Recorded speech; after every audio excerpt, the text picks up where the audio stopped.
Everybody on the team has to be graduated in the system that we operate in.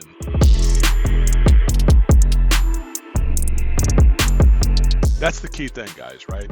The choice. I call it anticipating the needs of the client. Management really means what? Do something, inspect it to make sure it's right, and then give the next activity. And there's something about the price being higher. Humans are wired that if I don't understand the solution, I can hold the restaurant or the service provider more accountable.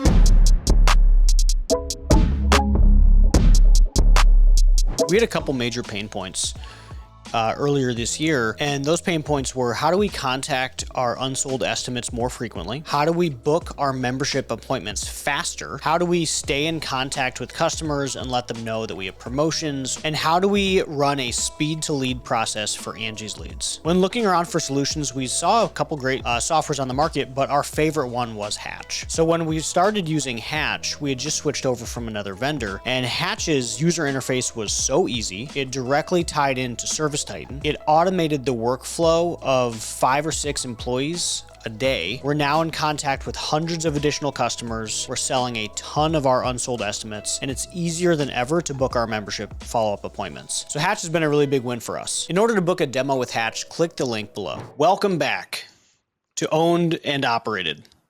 Today we've got Joe Crisara from Service MVP on with us today. Welcome to the show. Thank you, John. I appreciate you being here. Jack, thanks for inviting me here too. And definitely it's a high honor to be here. So thanks so much for letting me help home service professionals reach their potential. I appreciate that. Yeah, no, this will be a lot of fun. Like we had talked about offline, I've been hearing more and more about Service MVP over the past couple months. So I'm excited to have you on. I think this will be cool. Before we dive into, I've got a couple agenda items here today, but before we dive in, I would love a little bit of background on you, Joe, and then what Service MVP is all about. Well, definitely I have been around the block for a few decades, if you want to say that.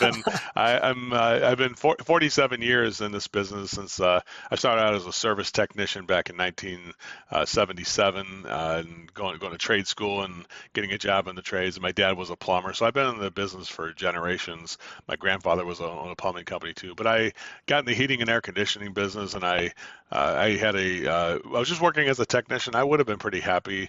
Then I kind of felt like I had an entrepreneurial seizure in about mid-80s, and I started my own business. I think I could do this, and I didn't realize that running a business is a whole other trade beside heating, cooling, and plumbing and electrical. So I drove that business in about 7 years to about $450,000 in debt because I made some bad. I wasn't strong enough to know how to collect money or how to price my services right and things like that. I did. One of the influencers were people like Michael Gerber. I read The E-Myth, and I read 7 Habits of Highly Effective People. I was at a meeting where Nexstar, or Contractors 2000, which now Nexstar, got started in 1992 in Buffalo Grove, Illinois, with that Brian and Gordon Schroll's place at ABC Plumbing in Chicago, then to Buffalo Grove. I was at a meeting where they had Frank Blau, George Brazil, Maurice Mayo. It was like the Mount Rushmore of best practices, and I was like a fly. I'm like, and Frank Blau, I still take it as a badge of honor. Frank Blau personally insulted me and told me how much of an idiot I was for charging $70 an hour or whatever.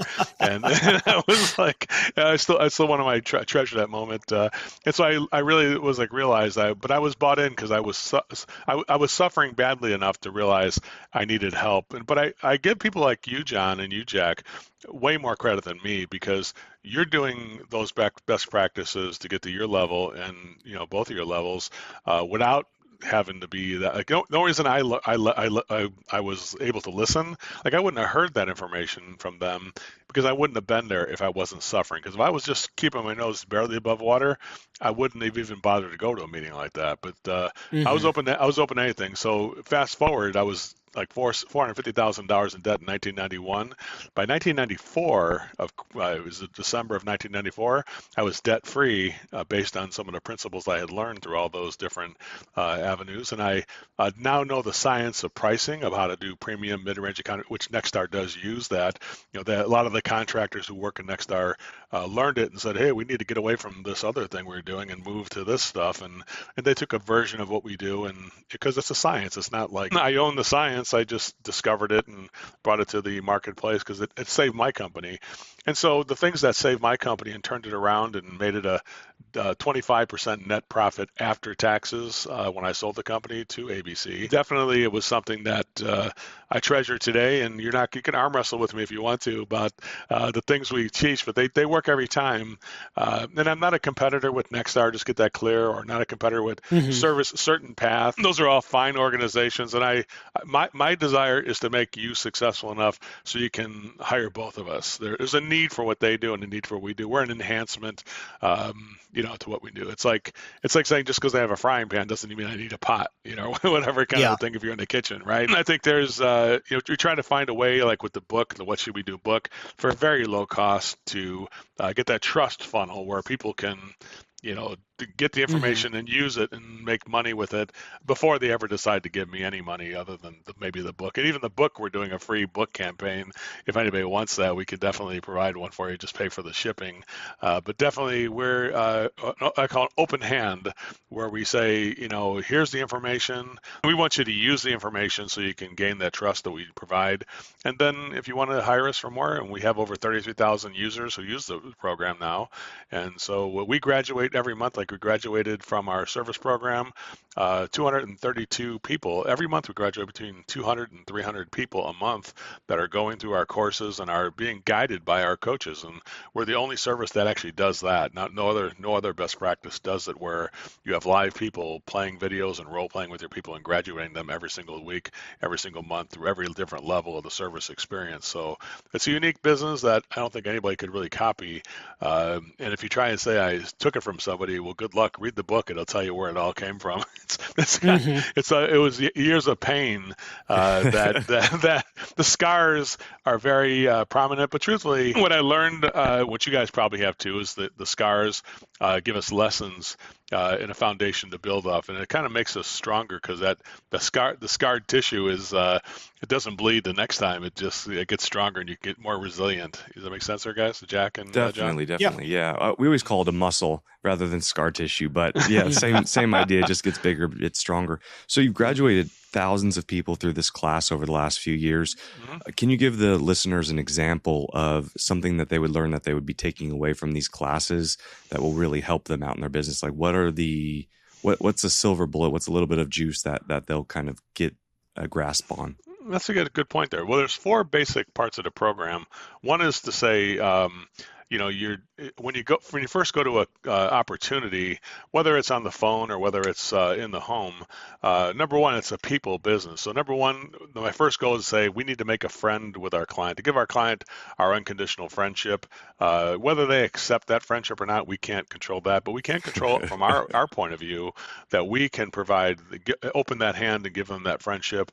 And whether they're no matter what culture, religion, or anything like that, this is an equal opportunity business, and we want to make everybody comfortable and in their home. So we're here to help everybody, and I think that we have to have that.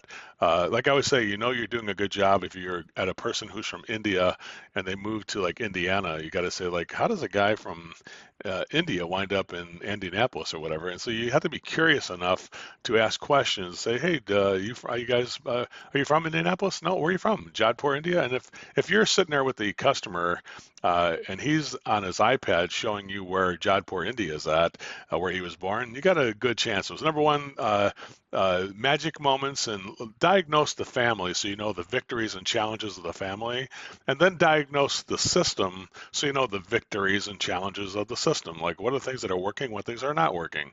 And then you say, how can I match the system with the people? You got the mom, the dad, the kids, the dog, even the people, the grandparents and stuff like that, and the other family members. Then you got, whatever you're doing. It's the electrical system, the drain system, whatever it is you're doing. How can I make these systems match these people? And that's really what we kind of bring those two together. So not only is it a technical part, but the technical part creates an emotional context of where people do that. So number one, diagnose the people. Number two, diagnose the system. Number three, the science of pricing will show you that you create premium, mid-range, and economy choices. If you give one price, that saved my business, truthfully. That's how I got out of debt, $450,000, by selling future service memberships. I sell 12-year memberships, 12-year consumables on filters, pads. Like right now, everybody's standing right on top of a profit center. If you sell media filters, or you sell endless hot water solutions, or you sell electrical solutions, whatever it is, there's consumables that go with that. Why are you making people buy it every year? Why don't we sell them 12 years right now and put it in the price and then finance it so they can afford it?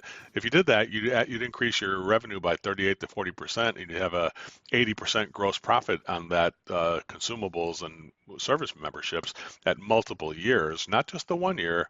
Why are we only doing 1 year? Why don't we do 5 years on repairs and 12 years, range of 12 years up down to 1 year on the renovations we do? That specific thing's been something we've been diving into deeper, is like packaging. We were down visiting Baker Brothers down in Texas, Dallas a couple weeks ago. Yeah. And interesting that Baker Brothers, they don't use us as a company, but we have probably 50 employees that use us individually. They invested because they're the employees make more money because they have bonus systems. So the employees have passed our name around to each other and said, "Dude, here's what you need to." That's funny. They have a lifetime program, which I think is kind of interesting. Or I think packages in general are just kind of interesting. When you're, just to get a little tactical here. When you're thinking about packages, like the lifetime is fascinating. The 10 years interesting. The 5 year, like, how are you thinking about value stacking those? The easiest part about any service membership or warranty is it has to be super simple, and they have to be different at every package bundle level. So one of the mistakes could be that everything's got a lifetime warranty no matter what you buy here. That's not going to create value, because if the option that costs $500 has got a lifetime warranty, and the one that costs $5,000 got a lifetime warranty, why am I inspired to do the better one when the coverage is the same? Everything's the same, right? So so when it comes to the value stack of, like, say, a service membership, I think people overcomplicate and make way too much out of it. Simply, you don't even need a piece of paper or anything that represents that. It's like there's three things you're going to get, and the rule of creating a membership, what I've learned in the 47 years of doing this, is that it's got to be so simple that the dumbest guy in your company's got to be able to know it by heart. That's the key thing. Because if the customer asks that dumbest guy in the company, "Hey, is that service membership any good?" and he goes, "I have no idea what you're talking about," you're going to be in trouble. Especially like you, John, when you got a $20 million company, it's, you got to say, does everybody in the company know what that thing, clearly know the benefits? Because they will be asked when they're delivering parts out there to somebody or picking up the garbage or something like that. They'll be asked by the customer, "Hey, since you're the guy who delivers stuff, I got that service membership. Is that really any good?" They're going to, off the record, kind of a conversation they have, or they ask the installers, right? And if they don't have a positive response or understand completely, like, here's the three benefits. The three benefits are really this. You get the front of the line pass. You go right to the front of the line, get the cut in front of all the other customers if you get this agreement. Number two, you get free diagnostic the rest of the year. And number three, you get any on-demand or scheduled update or maintenance on the system that we have, whatever system, electrical, plumbing. It could be either on-demand for plumbing or it could be scheduled for HVAC, but that's included with it. And the reason I include only those three things, because those are three things you can't lie about. A discount, 15% discount, I don't even believe in that, because I believe it's a lie on face. Because what people do is they create the value rate price, as the price they want, and then they raise the other price by 15%, and then they call it a discount, which I don't really feel is ethical. I feel like if you're a premium company and trying to represent the premium solution in your marketplace, you don't offer discounts if you're doing it that way. You just offer better service, and that's what people purchase. Nobody has, because people don't even believe the discount's real, because you work in a place like, Wilson or whatever. It's like, that's your discount. 18,000 is my discount price. Holy shit! And then you're almost challenging people to look for a lower price. Like, there's our discounted rate at 18,000. It normally costs 24,000. It's like, Jesus, really? I bet I can find somebody for less than 24,000. Or so you're almost like challenging the consumer by mentioning the word discount. So some of the things we moved away. By the way, I used to firmly believe in that. So I mean, I'm not faulting anybody for it, because I did the same thing, and I realized that I was doing things. So I learned over the years, guys, is how to get rid of the things that don't make a difference and only include the things that do make a difference. I call small bigs, small things that make a big result. But if you do the premium mid-range economy options, 15% will choose the premium, 74% will choose. That's 89% of the people will upgrade to premium or mid-range solutions. So if you have a faucet, or if you have a igniter, if you have a circuit breaker, or whatever it is you're doing, you offer a more premium choice with all the breakers in the panel plus the main, or you do the whole ignition system, not just the igniter, or you do the hot water with the water purification, the Wi-Fi connected shutoff, whatever you're doing, swing the bat through the strike zone and give them the premium option. And then the economy options, like go to Home Depot and buy one, and I'll put it in for $1,200 or I can't warranty why it. Why 3, not 5? Why 3 options, not like 5 or 6 or 7? Or there's 3 tiers. So I want to get that correct. So there's 3 tiers of options. Premium, mid-range, and economy are the 3 categories. Make sense? Yeah. So everybody innately believes. Let's say you're going to go. What's the most exotic place you guys have ever gone? You ever go to Europe or something like that? Anybody? Yeah, either Thailand or Bora would have been mine. Thailand's perfect. So you go to Thailand, right? And you're like, I have no idea what that menu says, but you do see the numbers. You see one number's higher than the price is higher for this food than it is on the menu for this food. And you're like, I don't know. I can't understand the wait. The waiter can barely speak English, and I can't really read the menu. But you do know. You know what? Give me the best thing. If I'm going to eat I heard this is the best Thai restaurant in Bangkok or whatever. I'm going to get the best thing on the menu, and you say I'm going to pay more because I know it's going to be more food. It's going to be better quality, and there's something about the price being higher that humans are wired that if I don't understand the solution, I know if I pay more, I can hold the restaurant or the service provider more accountable because I paid more, right? If I paid the plumber $21,000 to do something, you better pick up after yourself because I just laid down $21,000. If I paid him $200 for something, it's like, yeah, shit, he just didn't have time for $200. What do I expect, right? It's like that kind of a thing, right? So, even when you go on DoorDash, I think we see this. Like you look at a menu and you go like, oh, I was looking for rotisserie chicken. And I'm like, oh, there's a place that's got it for like $7. I'm like, the whole chicken for $7? I'm like, shit, man, what's wrong with that chicken? There's something. It can't be like by the time they deliver the chicken here with the delivery fee, it's going to be like the delivery would be way more than the chicken cost. And I'm like, nah, I didn't feel comfortable ordering the $7.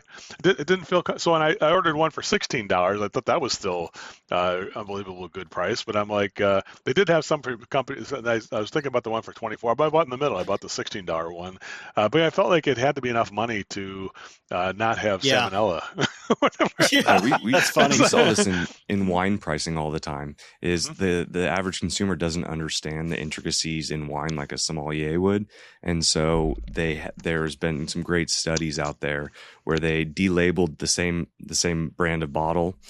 They took the label off. They charged one at $150 and they charged one at $30, and almost across the board, everybody liked the $150 bottle more than the $30 bottle in a taste test. Very interesting, the consumer psychology behind pricing and price point.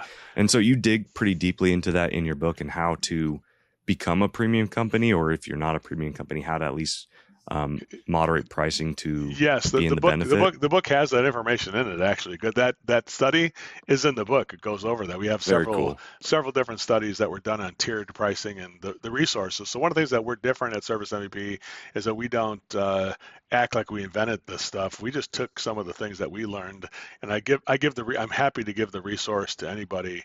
The book What Should We Do is a compilation of those resources, and you'll see all my resources cited, like Kurt Mortensen's book called Maximum Influence, or Jack Canfield, The Success Principles, The 7 Habits. So all these different things I've uncovered, I'm more than happy to share the source. I guess the best thing you could say about Service MVP is that we have consolidated the sources into one resource that you can find it all from, so you don't have to keep it all in a separate file or whatever. We've been working on this packaging. That's how we're calling it. And so we just we haven't done a great job. Like, obviously we've done okay because we're like a medium-sized contractor, but we haven't done a great job. So on so Monday, go back to that again. Let's go back again. It should be 2 premium, 2 mid-range, 2 economy prices. That would be 6 choices would be the perfect way. Because the reason is, if you say I'm a premium buyer, now you got this one or that one. The question is, which premium one do I want? As opposed to, do I want premium or mid-range? That's a yes or no question.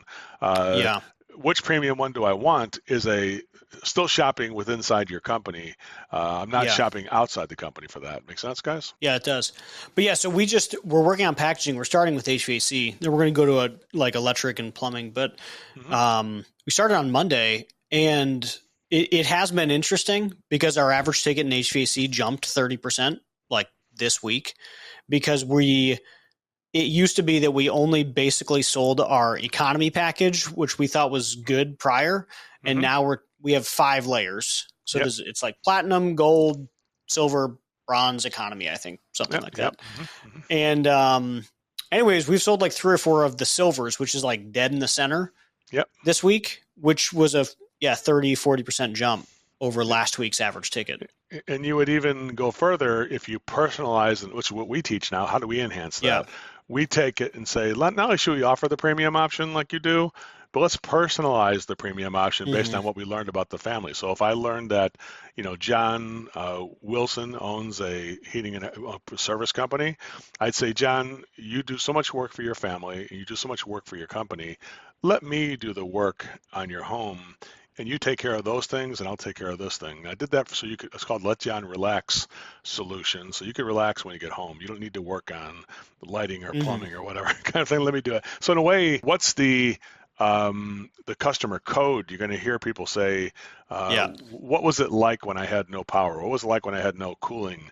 And it could be frustrating or stressful, or I worried. Okay. Then it would be called the no worries for John. So we teach people how to take the words so we work at Rilla now. So this is consultative. So someone's been describing to me recently the 3 stages of selling, and this would be the 3rd stage. So like the first stage was, we're going to push equipment. The second stage is logical. And that's like, hey, is your second floor hot, cold? That's logical. That's not emotional. And the 3rd stage is consultative. Yeah, what's the cost in that? Well, what's it like when it's hot? What's it like? Here's the question that you would get that. Unlock the golden nugget right here, right? Hey, Joe, what's it like when you can't sleep at night when it's like that? And they say, what? I'm a wreck the next day, or I'm frustrated at work. I'm tired at work, and then I'm going to call that solution. I'm going to call it this is Jack's rest easy and get a good night's sleep solution. So how does heating and cooling relate to the sleep of people? Well, it's greatly related to it, right? And like the word comfort is too general of a word. What is the price of poor comfort? And you ask customers, Joe, what's it like when your son can't stay in the bedroom because it's too hot on those sunny days or whatever? And they're going to give you the key. But whatever they say to describe it, we work with Rilla. the call monitoring, AI call monitoring app, and we programmed all of our stuff in there. So one of the things we programmed in there is how many times have you actually used the customer's first name? If the service provider never even asked the customer what their name was, you're not. You can still do it'll still work the premium. You'll probably get that 30 to 40% bump, but understand this, John and Jack, you would get a 300% bump if you Yeah. if you did put the customer's name and the way they described the problem into the problems, and you also described the benefit they would get into the solutions on an emotional level. Because as you guys all know innately, that people purchase emotionally, and they just justify it with the logic that Jack Yeah. mentioned there. That's a really important factor. Well, I never thought I would say this, but I actually started to like Facebook again. So we started a Facebook group a couple weeks ago, and it's been growing really fast. It's like 50 to 60 members a week right now, which has just been awesome. The engagement's been awesome. We're learning. People are sharing really valuable stuff. And honestly, it's just been a lot of fun to be able to engage so closely with people in my industry. It's something that I missed a lot. So if you're interested in talking to other folks from home service, primarily plumbing, HVAC, and electrical, check out our Facebook group. So it's Plumbing, HVAC, and Electrical Business Growth, hosted by Owned and Operated, and check the link below. Yeah, we just hired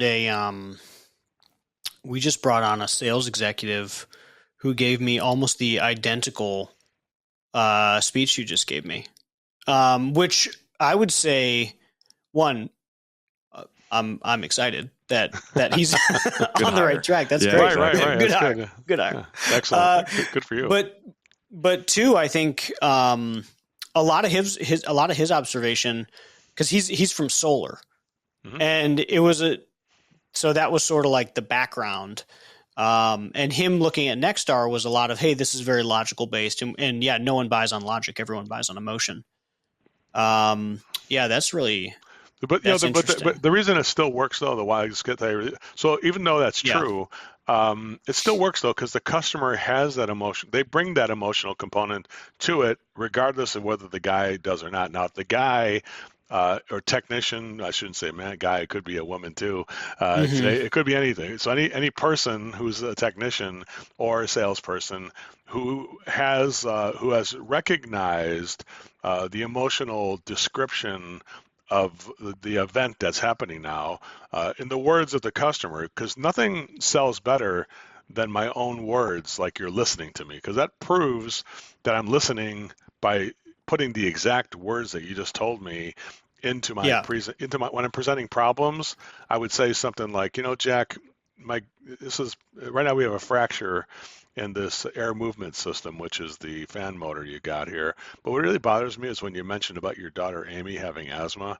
That just broke my heart to hear that she had to go stay in a hotel and she couldn't stay at your home last night. That just broke my heart. So that's why I call this Let's Bring Amy Home Air Movement Solution, to where we can get Amy to stay here and have her be comfortable. That's why I gave it a 5-year warranty to make sure not only do we do this now, but we also take care of the system and watch it every year, because the system is 20 years old. I want to make sure we keep an eye on it. And just so you know, Jack, we also have a way to replace the system if you didn't want to fix it. We have that ready to go as well. So I call it anticipating the needs of the client and having those bundles, not just making it one time, John and Jack, but to have it readily available. Like, because it's like this: if I said, invite you to my house here in Playa Vista in Los Angeles, and I said, hey, you guys want a sandwich? You come over to my house, and you say, yeah, Joe, do you have a sandwich? I was like, no, we don't have any sandwiches. We have to go buy some. It wouldn't be very nice of me to offer you something to eat or drink, and I don't have it, right? But if you came to my house and I said, hey, I made sandwiches, I knew you were coming, would you like one? It'd almost be rude to not, even if you weren't hungry, you'd have to try one, because you'd be like, man, Joe made all these sandwiches. We have to at least try it. I'll have one. you know what I'm saying there? Because so same with you. If you thought about lead turnovers and how you get people to go with the equipment, like I don't recommend people buy equipment, but I do let them know that the equipment is available to replace. And I would tell them too, that I said, it's actually less money to replace the equipment than it would be to fix the system. It's the expensive way is to fix it and then replace it next year when the prices have increased and you paid twice now. You paid to fix it and replace it. And you can always just replace it, and then you'd have a lower price right now because you'd have the lowest price. You'd also have a monthly payment, that we would give you the money and give you the job as well. So it's up to you. We make more money if we fix it and then replace it next year, or if you want to save money, you would just replace it now. It's up to you. So the question is right there: what should we what should we do? I don't force people to make that decision, but you create enough emotional component like that, and you give people a choice between this way or that way. That's the key thing, guys, right? The choice. Giving people choices is American. Taking away choices is communist or socialist. It's like we've decided. That was nice. That was nice. Because it's like we've decided what you need. Only communists would say the government has decided the cheese you will eat. It's like, dude, really? It's like, no. In America, we have tons of cheeses. Some that cost you like that. Oh my God, where's that? That's from Spain. Oh shit, that costs that much just for that small piece. Is like $15, but it's really good. And then we got the stuff that's not even cheese. It's Kraft singles or whatever, and that's like you could buy a whole pound for like $3 or whatever. So bottom line is that. In America, we're built on giving choices, and the freedom to choose is the biggest freedom we all have. And regardless of whether it's politics or whether it's in-home services or anything we do, but when we lose our choices, then we rampage through the streets of this country. We start feeling our choices are restricted from us. That's when it causes called cognitive dissonance, to where people doesn't create peace and harmony in our society. It creates negativity because you're removing choices. That's what we don't like. Makes sense? Before we started talking, I briefly brought up, we just went over packages, and I felt like that was really interesting. You also brought up the history of service management. This seems like there's currently a transition, but I'd love to walk through what you're currently seeing and then what we've seen in the past. Well, when I first started out in this business, they used to do a thing where they just gave all the service techs, here's all your calls. And they even filled out the work order and gave you like 5 or 6 things. Here they go. Yeah. Just arrange them. They put them in the right order and said, go to these calls, second call, third call, fourth call. And they just gave you the calls. We didn't even collect money or anything. We just billed everybody. We just did the work, put the hours down there. And then our boss had a billing department that billed everybody. That was the old days. It was self-managed.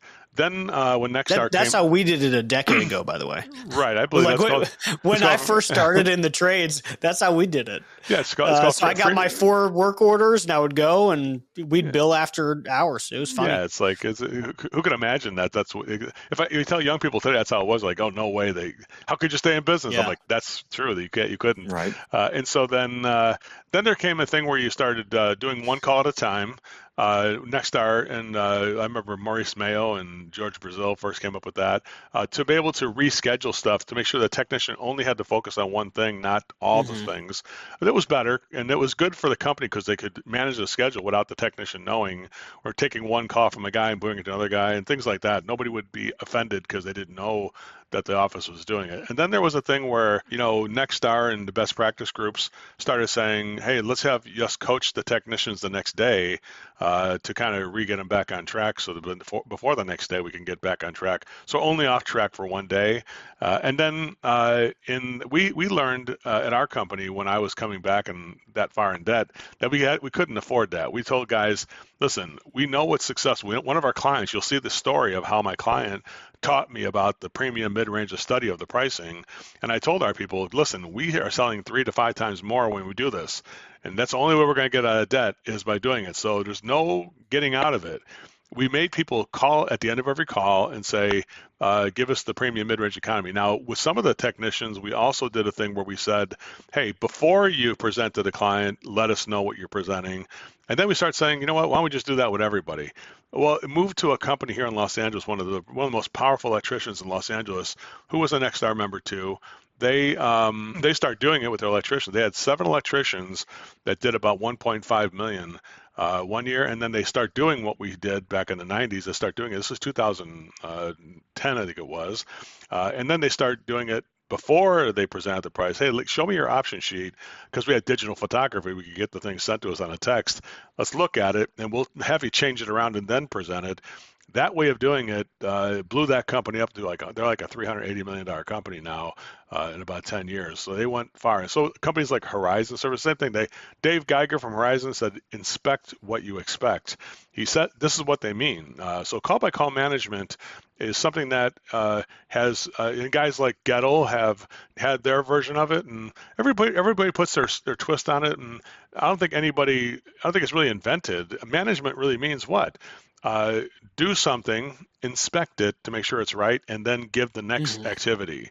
So if you think, just slow it down, and everybody, and slow roll this a little bit, and say, do something, diagnose the system, and make the prices. Inspect it. Let me see what it is. You're going to do a water heater? Where's the expansion tank? Oh shit! Yeah, put that in there. Hey, where's the Wi-Fi connected shutoff valve? Put that in the top option. Where's the water purification? Okay. Yeah, so get that in there. So a manager is looking at quality control, helping the technician think this through. So now that every time we present something to a client, it's perfect. Like, we're not just leaving it to the discretion of the guys in the field.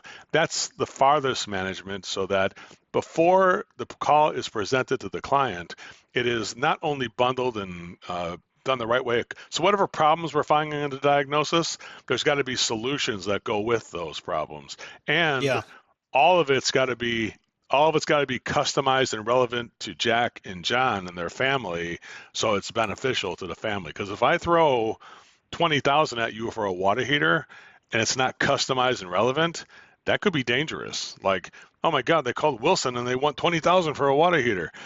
No, they didn't. They wanted 20,000 for a package to renovate your whole hot water system, faucets and everything like that. It wasn't just a hot water system. It was everything, Wi-Fi protection also. So if you customize and make it relevant, that's the element that removes the doubt that the pure motive, we call it.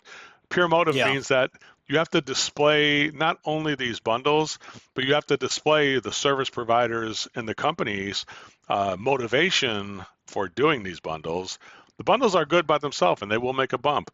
But if you can get your people to express the motivation as to why I did this bundle for you or these bundles for you, now it's like, instead of having people say, that's a ripoff, Jack, get out of my house. Instead, they're going to say, Jack, can I tell you something? I've never saw anybody put things together like this. You're the only one who did this for me. Unfortunately, I can't afford it, but thank you.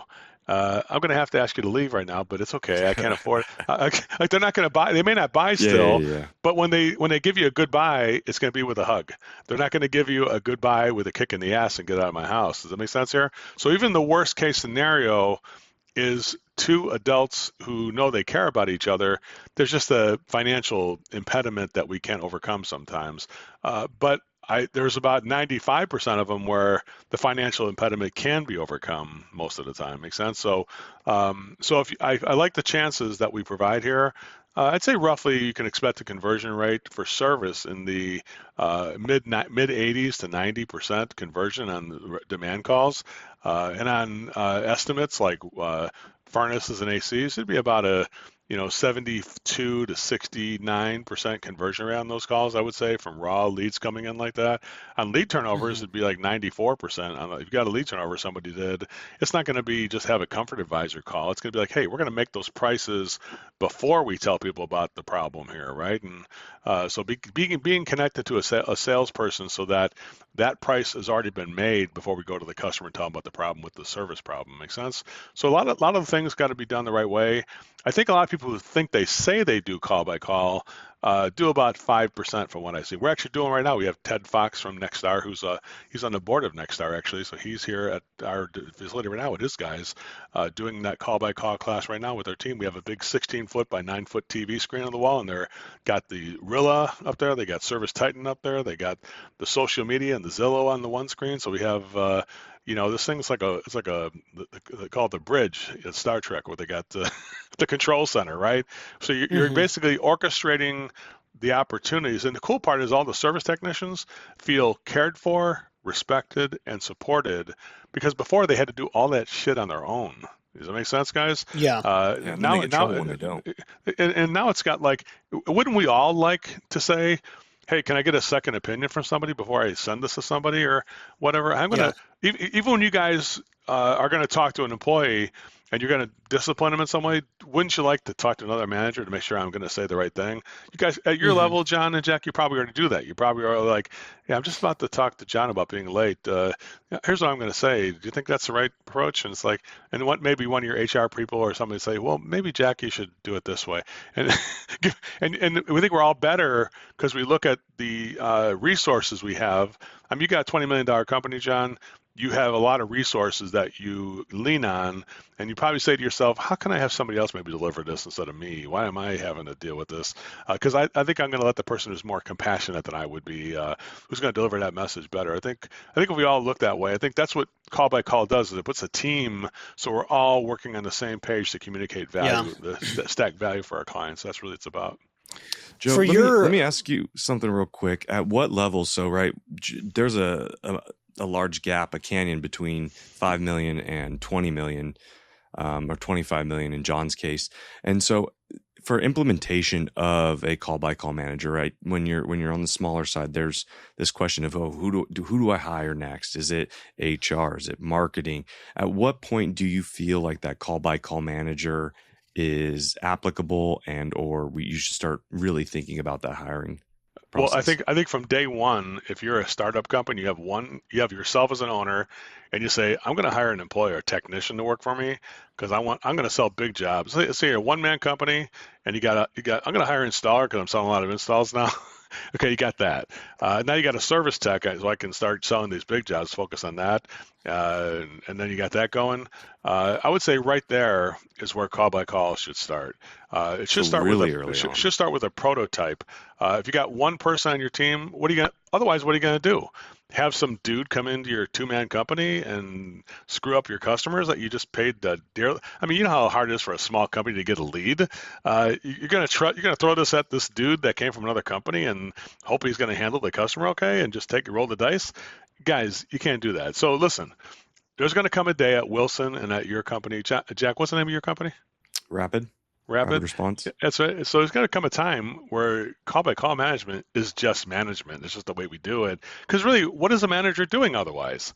He's sitting around looking at the results at the end of the call or the next day, getting the numbers, and then saying, "Oh, somebody's better do something about that. We better have some training or whatever." And it's like it's too late. It's like you're trying to correct the dog after he pooped on the carpet, right? So you need to do a thing where you take the dog for a walk. And so if I had my technician, a one-man shop, I'd say, John, you're going to call me and you're going to text me the option sheet or the prices before you show the customer to make sure I'm comfortable with your diagnosis. I'm comfortable with you. So what would it take for a one-man company to say, text me your diagnosis? Here's a diagnostic form I have. Just give me the basic, gas pressure, whatever we're asking for. Let me see what you got there. Give me the duct sizing, whatever it is you're asking for.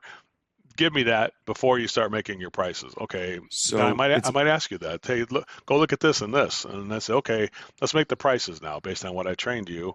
Now you make the prices. If that's correct, okay, now you can go ahead and talk to the customer after you do that, right? So if I had one person, so if you're a company, Jack, I would say you've got to be somebody everybody probably does go. So organically, it's probably already happening, right? You're probably doing call by call because somebody's calling another guy going, hey, Ronnie, I got this call. What do you think about this thing? And then he's doing it now. You see what I'm saying? So, but you're letting it happen without your oversight and your control. It's really irresponsible not to have the company design this system to assist your team systematically. Like it has to happen, not just every now and then when you want it, not by accident. If something good happens on accident, like Ronnie talking to Jerry and they sold $30,000 job, it's all Jerry. He told me what to do. Yeah, great. Would it be nice if Jerry was telling everybody what to do on that call? Yeah. Why is Jerry only getting the one guy? Because the one guy had enough vulnerability where he called Jerry, and Jerry's like, here's what you do, kid. And then he helps him, right? So, but Jerry should be maybe not turning wrenches. Maybe Jerry should be using his brain to having other people turn the wrench, and his knowledge and skill you probably already have somebody on your team who could be a great call by call leader. But you got him sitting there turning a wrench on some call. He might sell a lot of money on those jobs he does. But wouldn't it be cool if his effect was on every job though, and how rapid like Ted Fox, he 10x'd his sales with he had a guy named Michael over here last month. So every month he's sending a new guy to call by call management, and last month, he 10x'd the group. He had a 5-person group with one guy, Michael, doing it. That group 10x'd their results over what they did because it was like it just blew it up. They're the best. How many call by calls do they have? Right now, they're going to have 3 in a company of 20 employees, I think it's going to be. So you have 3. They're developing 2. The second guy's now, a third guy. They anticipate probably 5 people by the end of the year. That will be about 5 person groups, maybe. Like you said, call by call can mean different things to different people. So for us, we run pretty much exactly how you describe it. Where we stop is we don't do over the phone closing like Gettle, where they hand it over to an over the phone close. But our call by calls do pretty much exactly what you just described. Where we have I would say, I don't know about struggled, but more like as we're figuring out where to take it next. Because we launched it a year and a half ago and we had 0. We also had no service managers. Now we have 4 call bys. And trade specialty it shouldn't be a gap in my mind. Like this is a process. But for some reason that seems to be a gap. And then like quantity, like number per heads, that's been a gap. And then who do you put in those places? Do you find good, Verizon store sales managers or, who do you hire for call by? Here's what it is. It's, even the most complex technical problem can be broken down to something very simple. I always create the top 20 troublesome areas for a drain system, or the top 20 troublesome areas for an air conditioning system. Like biological growth in the drain pipe shows you have biological growth in the coil. So in about 2 weeks, I can take somebody from not just knowing a little bit about who's intelligent, who's moves fast. Like give me a guy who sold cell phones or something like that, I could definitely teach him how to find the top 20 troublesome areas in about 2 weeks, where he can intelligently say, hey, did you look at that evaporator coil to make sure there's no biological growth on it? Show me the picture of the blower wheel to make sure there's no dust on it. So I repeat that process like for 2 weeks with that person. By the end of 3 days, they're going, I think I got it. And I'm like, okay, well, we're going to stay with you anyway. And so, what's the duct size? Show me the fiberglass in the ductwork. Tell me, look at the register to see if there's any fiberglass on the register, because that's fiberglass coming inside the duct system from unsealed ductwork. That's probably the number one opportunity in the HVAC industry. I mean, people don't realize you blow out a condensate drain. Why is the drain clogged with pure water from condensate going through a drain? It's not. It's bypassing the filter. Contaminants are getting in and face loading on that coil. It turns into a slime. That's biological growth in the drain pan, and that drain pan and the air we're breathing is full of biological growth. So that's the problem. The problem isn't a drain clogged. The problem is that. So I can teach somebody here in our program about 2 weeks about the top 20 things you're going to run into in each one of those things. Even garage doors, we have top 20 things there. So if you can identify, simplify. Here's 20 things in building. There's top 20 things for building performance. I can tell you that if you if you have can lights that are unsealed to the attic, that's going to be the troublesome area we have. There are 20 of them. So if you can say, here's the top 20 troublesome areas, here's the symptoms we're going to see, but the main problem is this underlying it. So you got symptom on the top 20, problem on the top 20. It's your job as owners of this company that you guys both run to make it simple and easy for your people. Make sense, guys? Yeah. Sometimes the technical training I learned is it goes too deep and it makes people into a scientist. So we're not trying to do that. We're just trying to get some dude who can understand your people are breathing fiberglass or that the electrical system's not grounded or whatever kind of a thing. Make sense? For multi-trade companies, like maybe even this guy that you've got there right now, is he multi-trade? He is. Yeah. Heating, cooling, plumbing, hydronics, electrical, yeah. Okay, so are the call by calls handling like individual trades, or are they like we'll handle whoever's up next, and it's sort of like a queue? I think it is more effective. No, it's not. It's not a queue. It's a group of people that have been selected. Like number one, everybody on the team has to be graduated in the system that we operate in. So the technician, I can't be teaching people from scratch on my team. So you're only allowed on my team if you've graduated through our technical training and our communication training, and you know how to do the pricing. So if you know, we trained you how to, that's what Service MVP does. We graduate people on the pricing, on the communication, the technical part of it. It's all part of what we do in a 3-week course, and we graduate people on the 4th week, and we graduate 250 people almost last month, I said. So we do that for contractors, because if you had to do it, like you could do it like once or twice, but we're doing it every single month. We have coaches that are 18 coaches here who are doing this, and they're experts at it. And you know, if you might have a trainer at your place, but if you told the trainer every new employee who comes here, you can teach them the same thing every month for the rest of your life, he'd probably quit in about 14 months. You know what I'm saying? He'd be like, no way, I'm sick of hearing myself. But we have people who love doing that because that's all they do. So the bottom line, you have to graduate from the main part of the thing. You have to get educated first. Then we do a draft. The call-by-call leader says, I'm going to take these people who seem like they're the most compliant and who are most enthusiastic to be on my team. And I would start with maybe 2, and I would build to as many as 5 or 7. With AI, you could go as high as 10 or 12 if you're using Rilla as an assistant to get the information for you. So it scales bigger with the AI components. I'm not going to lie about that. We actually work for Rilla to show people how to do this. We've become a service provider for them. I'm Rilla's spokesman at Pantheon. I'm going to be the main spokesman on stage for Rilla to show people how to use the solution for it. So the bottom line is that you have to graduate the program, and then you're in our group. Now, you can always get out. We always might tell you can't be in the group if you don't do what you were trained to do. So this is not just like you're in the group and that's it. It's not like a rotation. It's like I have drafted 5 people on my team, and this is my team. The leader's responsible for everything that goes on with that team. Something like that. If you can't be there, you have to have somebody to replace you. Maybe somebody on your team could replace you. Bring him in, and he replaces you if you're absent that day. So that's what it looks like. With that being said, if you have 25-person company, I'd say you should have five-person teams with 1 leader for each team. And if you want to have 50-person, you might have with AI, you could have as many as 5 10-man teams or whatever, 10-person teams like that. But the company, what happens is that the employees feel supported much more than they ever had before. Because right now, guys, if you join a $25 million company, like Jack is very fortunate he's only $5 million right now because he has $5 million problems. John has $25 million problems, and that's different, right? So truthfully, it's much easier to control the $5 million company, but to keep that control at $25 million, the only way to do it is actually call-by-call management. Because one service manager is going to manage 100 people? There's no way you can remember their names even. Right? How are you supposed to correct 100 people, right? So really, truthfully, it's the only way of doing it if you're going to grow and scale to John's level. John also probably lives in a market where he has enough excellence that people just choose the company.